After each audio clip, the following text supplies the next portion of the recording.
नाज़रीन व मुस्तमीन, हमारे मुसलमान भाइयों की अक्सरियत सारी ज़िंदगी माली मामलात में परेशान रहती है और कारोबारी मामलात में बड़े बेचैन रहते हैं।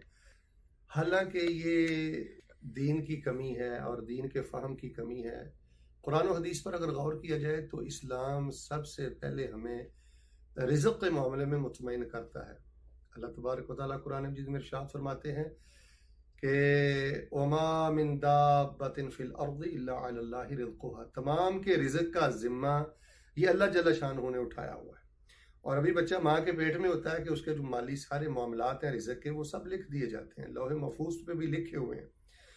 आपने एक बड़ा मशहूर जुमला तो सुना होगा कि वक़्त से पहले नहीं मिलता और नसीब से ज़्यादा नहीं मिलता। और मैं ये समझता हूँ कि इस मामले में हमें मुतमईन होकर दीन में मेहनत करनी चाहिए। और दीन के मामलात में हम मेहनत नहीं करते, अल्लाह के दीन को समझते सीखते नहीं हैं। रिज़्क़ के जो मामलात जो अल्लाह ताला ने मुतय्यन कर दिए हैं, हम वक्त हम उन्हीं में सरगर्दा रहते हैं।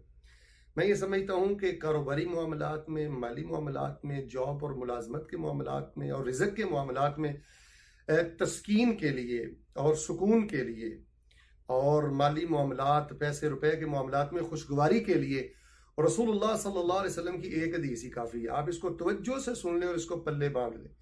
नबी अलैहि सल्लल्लाहु अलैहि वसल्लम इरशाद फरमाते हैं, लन तमूत नफ्सुन हत्ता तस्तकमिल रिज़्क़हा, उस वक़्त तक किसी जानदार चीज़ को मौत आती नहीं जब तक वो अपना आखिरी लुकमा चुन न ले, अपने रिज़्क़ को मुकम्मल ना कर ले। तो मेरे भाई, नमाज की तरफ आएँ, अज़कार की तरफ आएँ, दीन की तरफ आएँ, अल्लाह की मोहब्बत को तलाश करें। आपका रिज़्क़ कहीं नहीं जाएगा।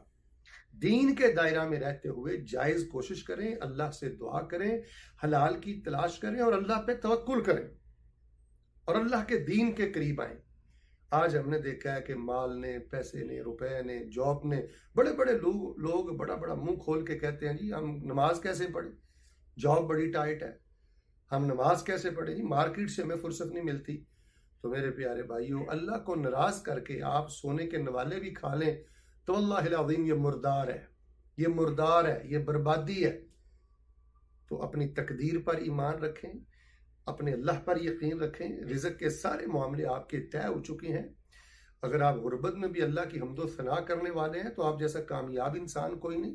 अल्लाह जल्ल शानहू मुझे और आपको रिज़्क़ के मामलात में बिलखुसूस अपनी तकदीर पर, अपने नसीब पर अल्लाह हमें यकीन रखने की तौफीक अता फरमाए।